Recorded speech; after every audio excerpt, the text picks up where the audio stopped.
May allergy ka rin ba sa pagkain katulad ko? Alam nyo guys, bata pa lang ako, napansin ko talaga na meron akong allergy sa tulingan, isda ng tulingan. Pero dito sa hipon wala naman eh. Pero hindi ko alam, pero feeling ko talaga dito sa tulingan. Lately nga nakakapagod talaga yung trabaho, kaya ito nag-check-in muna kami dito sa hotel.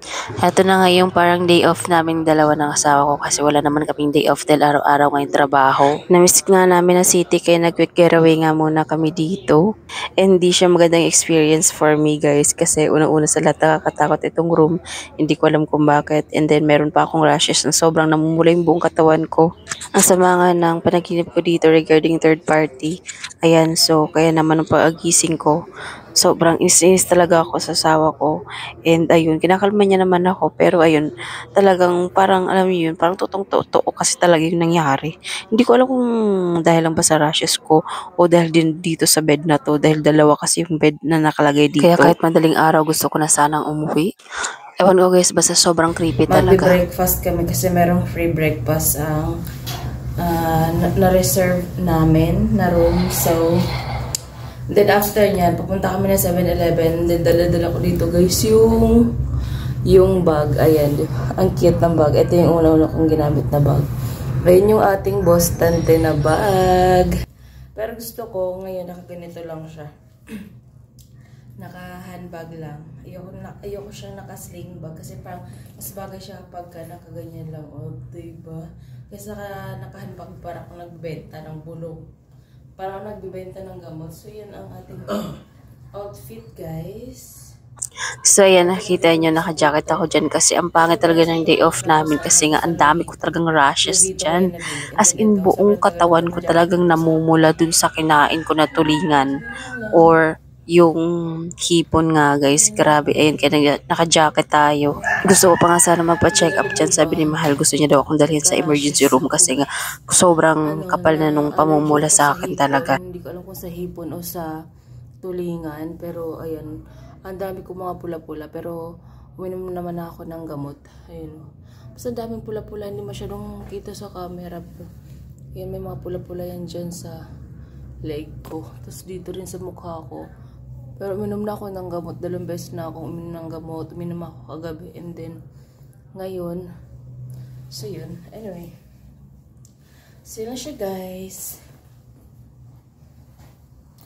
Sa mga nagtatanong nito kung saan ko ito nabili, nasa link, ilalagay ko sa link doon below kung saan ko siya na shop binili.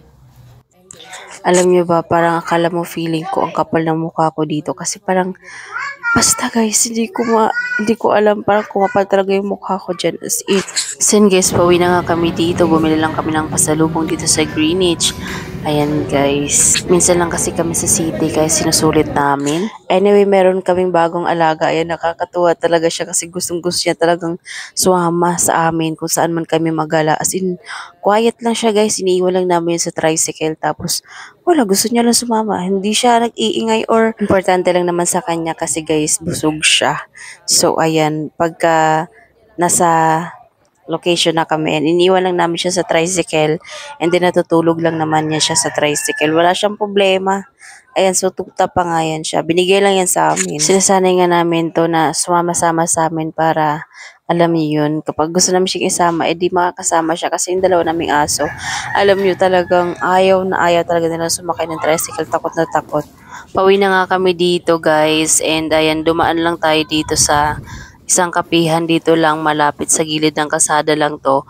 Kaya dumaan muna kami para bago kasi ito dito, bagong bukas. So, ayan, nagkape tayo dito. Ayan yung kalsada. So, dyan lang, malapit lang talaga. Tapos, yung gilid kasi nito is dagat na. So, yun yung view. Ganda yung view dito. Diyan sa kanilang kapihan. Since 2 oras nga yung biyahe, wala pang traffic yan guys. Kaya dapat talaga magpahinga-pahinga din pag may time. Kasi nakakapagod din mag-drive. And sakto naman na may bagong bukas dito na kapihan. Kaya ayan, nag-stop over muna tayo dito. Ang ganda nga pala ng overlooking view dito sa kanilang kapihan. Kaya lang nakakatakot kasi nga ang lalim ng bangin na yan dyan sa ilalim. And tapos nakakatawa pa kasi merong tree house guys dun sa may puno.